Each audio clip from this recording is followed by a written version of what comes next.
Hello नमस्ते प्यारे बच्चों, कैसे हैं आप सभी। आशा करते हैं आप सभी अच्छे होंगे। और आज के सेशन में हम लोग देखने वाले प्यारे बच्चे आप लोग का इंटरमीडिएट एग्ज़ाम जो आप लोग का जो क्लास 12th का फर्स्ट पार्ट है जिसका नाम है बातचीत। इनका हम लोग ऑल इम्पोर्टेंट ऑब्जेक्टिव क्वेश्चन देखेंगे जो कि बोर्ड एग्जाम 2027 के लिए वेरी वेरी इंपॉर्टेंट होगा। और चलिए क्वेश्चन यहाँ पर पहला वो यह है, बाल कृष्ण भट्ट की रचना बातचीत क्या है। तो यह क्या है, ललित निबंध है। क्या प्यारे बच्चे, यह है ललित निबंध। और आगे हम लोग क्वेश्चन कर लेंगे भैया, यहाँ पर देखिए क्या हुआ। यह हम लोग का क्वेश्चन है पर बच्चे, बालकृष्ण भट्ट जो है किस युग के निबंधकार हैं, बताइएगा। बालकृष्ण भट्ट किस युग के निबंधकार हैं, तो यह हो जाएगा भारतेंदु युग के प्रमुख निबंधकार हैं यह।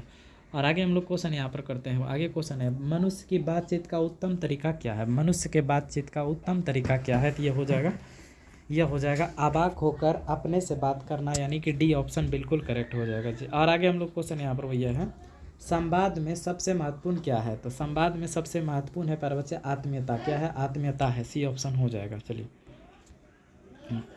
और आगे क्वेश्चन हम लोग का, बालकृष्ण भट्ट का जन्म हुआ था। बालकृष्ण भट्ट का जन्म हुआ था, इनका जन्म की बात हम लोग करेंगे तो यह हो जाएगा प्यारे बच्चे, ये जो राइट आंसर हो जाएगा ऑप्शन बी, 23 जून 1844 राइट आंसर हो जाएगा। चलिए और आगे हम लोग का क्वेश्चन यहाँ पर वो यह है, क्या है, संयोगिता स्वयंवर के रचनाकार कौन है। तो ये हो जाएगा हम लोग का संयोगिता स्वयंवर की जो रचना है वो ऑप्शन नंबर सी हो जाएगा, श्रीनिवास दास जी हो जाएगा। चलिए और आगे हम लोग क्वेश्चन करेंगे भैया हम लोग का, कौन सी रचना बालकृष्ण भट्ट की नहीं है। तो कौन सी रचना बालकृष्ण भट्ट की नहीं है, राइट आंसर की बात हम लोग करेंगे तो डी ऑप्शन बिल्कुल परीक्षा गुरु राइट आंसर हो जाएगा। आगे क्वेश्चन यहाँ पर वही है, कौन सी रचना बालकृष्ण भट्ट की है। तो राइट आंसर ऑप्शन नंबर यहाँ पर ए बिल्कुल राइट हो जाएगा, मतलब रेल का विकट खेल राइट आंसर है। और आगे क्वेश्चन हम लोग का यहाँ पर है, बालकृष्ण भट्ट ने कौन सा मासिक पत्र निकाला था। बालकृष्ण भट्ट ने कौन सा मासिक पत्र निकाला था, तो ये उन्होंने हिंदी प्रदीप निकाला था, हिंदी प्रदीप ऑप्शन सी हो जाएगा। और आगे नेक्स्ट क्वेश्चन यहाँ पर जो वही है हम लोग कि बातचीत किस विधा की रचना थी। ये क्या है पर बच्चे, ये निबंध है। क्या है, ये निबंध है, आप लोग को याद रखना है। और आगे क्वेश्चन हम लोग का वही है यहाँ पर, रॉबिन्सन क्रूसो ने 16 वर्ष के उपरांत किसके मुख से एक बात सुनी थी।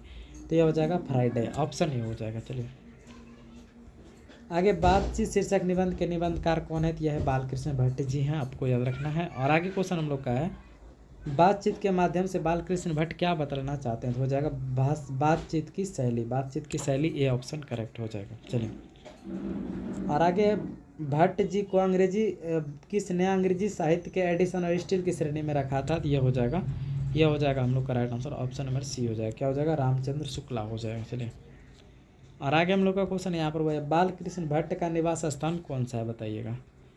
बालकृष्ण भट्ट का निवास स्थान की बात करेंगे तो यहाँ पर Allahabad Uttar Pradesh, B option correct हो जाएगा। चलिए और आगे क्वेश्चन, बालकृष्ण भट्ट ने किस पत्रिका का संपादन किया था। उन्होंने एक पत्रिका भी निकाला था प्यारे बच्चे, जिनका के नाम क्या था, जिनका नाम था हिंदी प्रदीप। क्या था, हिंदी प्रदीप हो जाएगा। चलिए और आगे क्वेश्चन है, बालकृष्ण भट्ट ने हिंदी प्रदीप नामक मासिक पत्रिका जो है निकालना कब प्रारंभ किया था। तो ये जो उन्होंने प्रारंभ किया था प्यारे बच्चे, उन्होंने यह 1877 को प्रारंभ किया था। चलिए आगे, कौन सी रचना बालकृष्ण भट्ट द्वारा रचित नहीं है। राइट आंसर की बात हम लोग करेंगे तो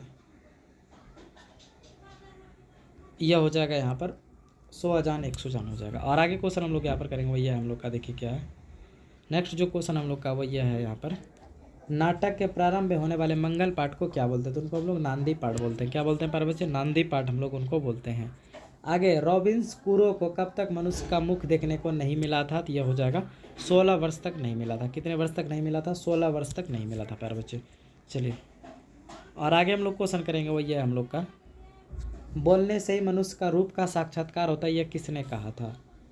तो right answer option number B हो जाएगा, बेन जॉनसन का मानना था ऐसा। चलिए और आगे क्वेश्चन हम लोग का यहाँ पर, असली बातचीत सिर्फ 2 व्यक्ति में ही हो सकता है, यह किसका मत है। तो असली बातचीत सिर्फ 2 व्यक्तियों में हो सकता है, यह जो मत है प्यारे बच्चे, यह हो जाएगा, यह मत एडिसन का हो जाएगा। चलिए आगे क्वेश्चन हम लोग का यहाँ पर, एडिसन के अनुसार असली बातचीत कितने लोगों के बीच हो सकती है। तो राइट आंसर ऑप्शन नंबर 2 हो जाएगा, ए हो जाएगा। चलिए आगे क्वेश्चन हम लोग का यहाँ पर वो ये है, बातचीत से मन किस प्रकार का हो जाता है। तो हो जाएगा हल्का और स्वच्छ हो जाता है। चलिए आगे क्वेश्चन यहाँ पर वो ये है, किसके न होने से सृष्टि गूंगी प्रतीत होती है। तो यह हो जाएगा वाक शक्ति के न होने से, बी ऑप्शन हो जाएगा। आगे, आर्ट ऑफ कन्वर्सेशन कहाँ के लोगों में सर्वाधिक प्रचलित है। तो यह हो जाएगा यूरोप के लोगों में, सी ऑप्शन हो जाएगा। चलिए आगे, बालकृष्ण भट्ट किस काल के रचनाकार है। बालकृष्ण भट्ट जो है रचनाकार हैं प्यारे बच्चे, ये हो जाएगा हम लोग का आधुनिक काल के ये रचनाकार हैं, आधुनिक काल के ये रचनाकार हैं।